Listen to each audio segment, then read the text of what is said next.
ത്രിയേക ദൈവ തിരുനാമം വാഴ്ത്തപ്പെടുമാറാകട്ടെ. ഇന്നത്തെ നമ്മുടെ തിരുവചന വായനാ ഭാഗം 1 രാജാക്കന്മാർ 3-4 അധ്യായങ്ങളാണ്. 1 രാജാക്കന്മാർ 3-4 അധ്യായങ്ങളിലേക്ക് കടന്നു വരുമ്പോൾ ശലോമോൻ്റെ ഭരണത്തിൻ്റെ ആരംഭമാണ് നാം കാണുന്നത്. ഈ അധ്യായങ്ങൾ വെറും ഒരു യുവാവ് രാജാവായി വിജയിക്കുന്നതിനെക്കുറിച്ചുള്ളതല്ല. അതിനേക്കാൾ ആഴത്തിലുള്ള ഒരു സത്യം ഇവ നമ്മെ പഠിപ്പിക്കുന്നു. ദൈവം നൽകുന്ന ജ്ഞാനം, സമ്പത്ത്, അധികാരം, പദവി അല്ലെങ്കിൽ മനുഷ്യബുദ്ധി എന്നിവയേക്കാൾ വിലയേറിയതാണ്. മുൻ അധ്യായങ്ങളുമായി ഇതിന് മനോഹരമായ ഒരു ബന്ധവുമുണ്ട്. 1-2 അധ്യായങ്ങളിൽ ശലോമോൻ രാജാവാകുകയും രാജ്യം ഉറപ്പിക്കുകയും ചെയ്യുന്നു. 3-4 അധ്യായങ്ങളിൽ ദൈവത്തിൽ ആശ്രയിക്കുമ്പോൾ ശലോമോൻ എങ്ങനെയുള്ള ഒരു രാജാവായി മാറാൻ കഴിയുമായിരുന്നു എന്ന് നാം കാണാൻ തുടങ്ങുന്നു. ശലോമോൻ ഫറവോൻ്റെ മകളെ വിവാഹം കഴിക്കുന്നു. ആ കാലത്ത് ദൈവാലയം ഇതുവരെ പണിതിട്ടില്ലാത്തതിനാൽ ജനങ്ങൾ ഉയർന്ന സ്ഥലങ്ങളിൽ യാഗം കഴിച്ചുകൊണ്ടിരുന്നു എന്ന വചനം പറയുന്നു. എന്നാൽ ഇവിടെ വളരെ പ്രധാനപ്പെട്ട ഒരു പ്രസ്താവനയുണ്ട്. ശലോമോൻ യഹോവയെ സ്നേഹിച്ചു. അതാണ് അവൻ്റെ ജീവിതത്തിൻ്റെ അടിസ്ഥാനം. ദാവീദിൽ നിന്ന് ശലോമോൻ ഒരു വലിയ രാജ്യം പാരമ്പര്യമായി ലഭിച്ചു. അവന് പദവിയും അധികാരവും സമ്പത്തും അവസരങ്ങളും ഉണ്ടായിരുന്നു. എന്നാൽ അതിനേക്കാൾ പ്രധാനപ്പെട്ടത് അവൻ്റെ ഹൃദയം ദൈവത്തെങ്കിലേക്ക് തിരിഞ്ഞിരുന്നു എന്നതാണ്. ഗിബെയോനിൽ ശലോമോൻ 1000 ഹോമയാഗങ്ങൾ അർപ്പിച്ചു. ജ്ഞാനത്തിനായി ദൈവത്തോട് ചോദിക്കുന്നതിന് മുൻപ് ശലോമോൻ ദൈവത്തെ ആരാധിച്ചുകൊണ്ടാണ് അവൻ്റെ സന്നിധിയിൽ എത്തുന്നത് എന്നത് ഇതിലൂടെ നമുക്ക് മനസ്സിലാക്കാം. നമ്മുടെ ഏറ്റവും വലിയ ആവശ്യം ആദ്യം കർത്താവേ എനിക്ക് കൂടുതൽ തരണമേ എന്ന് ചോദിക്കുന്നതല്ല. പകരം നാം പറയേണ്ടുന്നത് കർത്താവേ ഞാൻ അങ്ങയുടേതാണ് എന്നാണ്. നമ്മുടെ ജോലി, കുടുംബം, ശുശ്രൂഷ, തൊഴിൽ, ഭാവി എന്നിവയെ ദൈവം അനുഗ്രഹിക്കണമേ എന്ന് ചോദിക്കുന്നതിന് മുൻപ് നമ്മുടെ ഹൃദയം ദൈവത്തിൻ്റേതാണോ എന്ന് നാം ഉറപ്പാക്കണം. ദൈവമില്ലാത്ത വിജയകരമായ ജീവിതം അവസാനം ശൂന്യമായ ജീവിതമായി മാറും. ഗിബെയോനിൽ യഹോവ ഒരു സ്വപ്നത്തിൽ ശലോമോന് പ്രത്യക്ഷനായി. നിനക്ക് വേണ്ടത് ചോദിക്കുക, ഞാൻ നിനക്ക് തരാം. ദൈവത്തിൽ നിന്ന് അത്തരം ഒരു ചോദ്യം കേൾക്കുന്നതിനെക്കുറിച്ച് ചിന്തിച്ചു നോക്കുക. ദൈവം ശലോമോൻ ഏതാണ്ട് എന്തും ചോദിക്കാനുള്ള അവസരം നൽകി. അവന് ചോദിക്കാമായിരുന്നു, കർത്താവേ എനിക്ക് ദീർഘായുസ്സ് തരണമേ, സമ്പത്ത് തരണമേ, എൻ്റെ ശത്രുക്കളുടെ മേൽ വിജയം തരണമേ, പ്രശസ്തി തരണമേ, ശക്തമായൊരു രാജ്യം തരണമേ, വ്യക്തിപരമായ സുഖസൗകര്യങ്ങൾ തരണമേ എന്നൊക്കെ. എന്നാൽ ശലോമോൻ തികച്ചും വ്യത്യസ്തമായ ഒന്നാണ് ചോദിച്ചത്. ദൈവത്തിൻ്റെ ജനത്തെ ന്യായമായി വിധിക്കാൻ വിവേകമുള്ള ഹൃദയം അവൻ ചോദിച്ചു. പഴയ നിയമത്തിലെ ഏറ്റവും മനോഹരമായ പ്രാർത്ഥനകളിലൊന്നാണിത്. ശലോമോൻ വളരെ പ്രധാനപ്പെട്ട ഒരു കാര്യം തിരിച്ചറിഞ്ഞിരുന്നു. ഞാൻ ചെറുപ്പവും അനുഭവപരിചയമില്ലാത്തവനുമാണ്. ഇവർ അങ്ങയുടെ ജനമാണ്. അതുകൊണ്ട് എനിക്ക് അങ്ങയുടെ ജ്ഞാനം ആവശ്യമാണ്.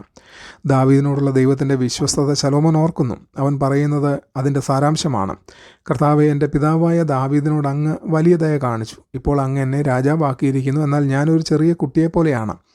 എങ്ങനെ പുറത്തേക്ക് പോകണമെന്നും എങ്ങനെ അകത്തേക്ക് വരണമെന്നും എനിക്കറിയില്ല. അങ്ങയുടെ ദാസൻ അങ്ങയുടെ ജനത്തിൻ്റെ നടുവിലാണ്.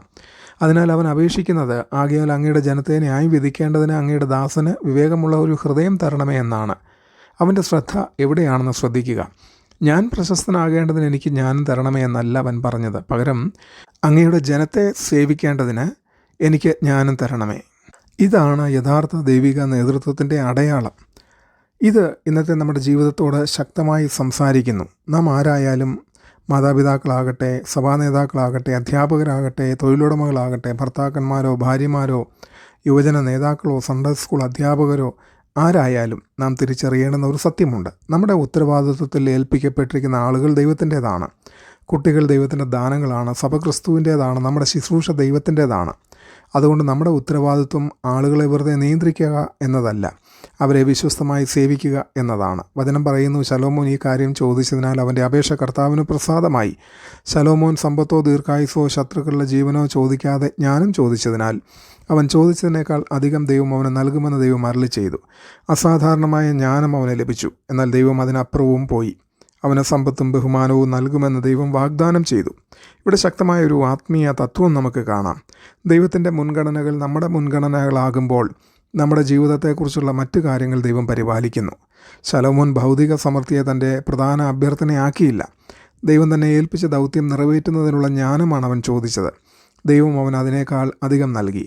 എല്ലാ വിശ്വാസികൾക്കും ദൈവം പരിധിയില്ലാത്ത സമ്പത്ത് വാഗ്ദാനം ചെയ്യുന്നു എന്നല്ല ഇതിൻ്റെ അർത്ഥം. എന്നാൽ നാം ആദ്യം ദൈവരാജ്യവും അവൻ്റെ ഉദ്ദേശങ്ങളും അന്വേഷിക്കുമ്പോൾ നമ്മുടെ ജീവിതത്തിലെ മറ്റെല്ലാ കാര്യങ്ങളും അവൻ്റെ കൈകളിൽ ഏൽപ്പിച്ച് അവനിൽ ആശ്രയിക്കാമെന്ന് ഇത് നമ്മെ പഠിപ്പിക്കുന്നു. തുടർന്ന് 2 സ്ത്രീകളുടെ പ്രസിദ്ധമായ സംഭവം വരുന്നു. 2 സ്ത്രീകൾ ശലോമോൻ്റെ മുമ്പിൽ വന്നു. ഇരുവരും ഒരേ ജീവനുള്ള കുഞ്ഞ് തങ്ങളുടേതാണെന്ന് അവകാശപ്പെട്ടു. സാക്ഷികളില്ല, തെളിവുകളില്ല. ആധുനിക രീതിയിലുള്ള അന്വേഷണ സംവിധാനങ്ങളൊന്നുമില്ല. ശലോമോന് വിധി പറയേണ്ടി വരുന്നു. അവനൊരു വാൾ കൊണ്ടുവരുവാൻ ആവശ്യപ്പെട്ടു.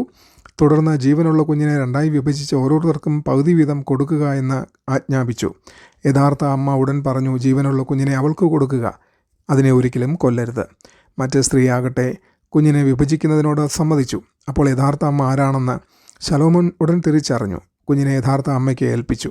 അപ്പോൾ ഇസ്രായേൽ തിരിച്ചറിഞ്ഞു, ന്യായം നടത്തുവാൻ ദൈവത്തിൻ്റെ ജ്ഞാനം അവനിലുണ്ടായിരുന്നു.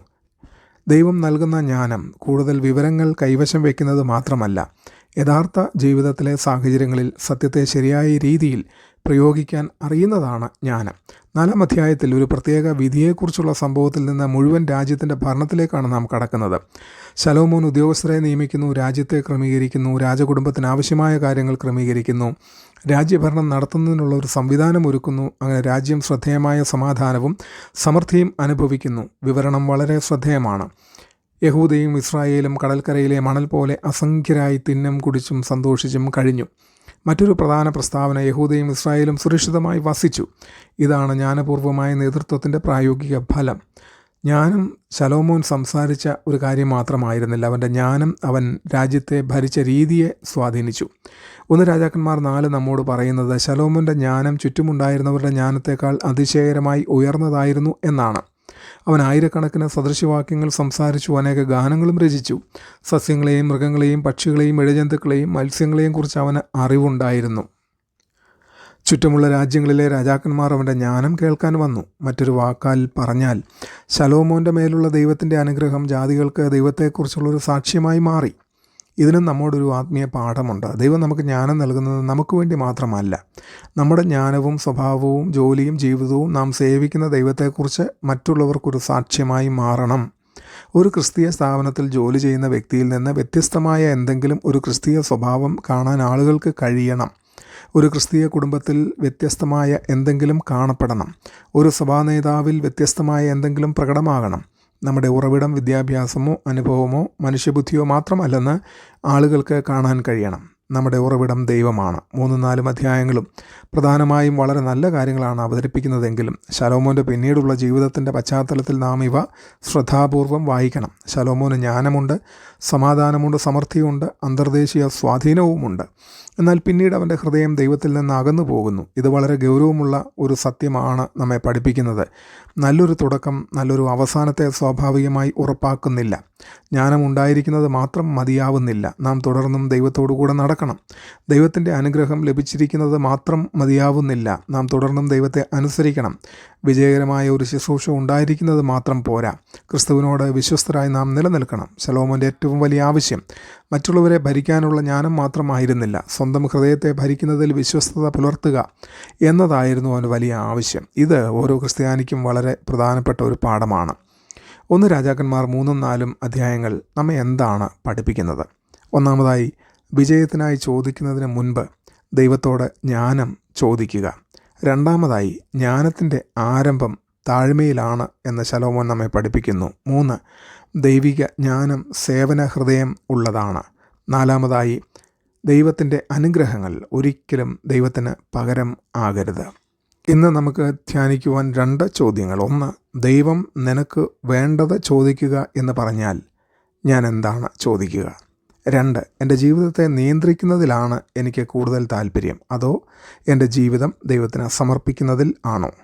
ഏറ്റവും വലിയ ജ്ഞാനം എന്ത് ചെയ്യണമെന്ന് മാത്രം അറിയുന്നതല്ല, ദൈവത്തെ അറിയുകയും അവൻ്റെ വചനമനുസരിക്കുകയും അവസാനം വരെ അവനോട് വിശ്വസ്തരായി നിലനിൽക്കുകയും ചെയ്യുന്നതാണ് ഏറ്റവും വലിയ ജ്ഞാനം. അതുകൊണ്ട് 1 രാജാക്കന്മാർ 3-4 വായിക്കുമ്പോൾ ഇതായിരിക്കട്ടെ നമ്മുടെ പ്രാർത്ഥന: കർത്താവേ, ശലോമോന് നൽകിയ ജ്ഞാനം എനിക്കും തരണമേ. എന്നാൽ ശലോമോന് പിന്നീട് കാത്തു സൂക്ഷിക്കാതെ പോയ വിശ്വസ്തതയും എനിക്ക് തരണമേ. ഞാൻ നല്ല രീതിയിൽ ആരംഭിക്കുക മാത്രമല്ല, നല്ല രീതിയിൽ അവസാനിപ്പിക്കാനും എന്നെ സഹായിക്കണമേ. ഇതാണ് ഈ അധ്യായങ്ങളിലെ ആഴമേറിയ സന്ദേശം. താഴ്മയോടെ തന്നെ അന്വേഷിക്കുന്നവർക്ക് ദൈവം ജ്ഞാനം നൽകുന്നു. എന്നാൽ ദൈവം നൽകുന്ന ആ ജ്ഞാനം വിശ്വസ്തമായ അനുസരണത്തിൽ തുടർച്ചയായി ദൈവത്തിന് സമർപ്പിച്ചു കൊണ്ടിരിക്കണം. ദൈവം നമ്മേവരെയും അനുഗ്രഹിക്കട്ടെ. ആമേൻ.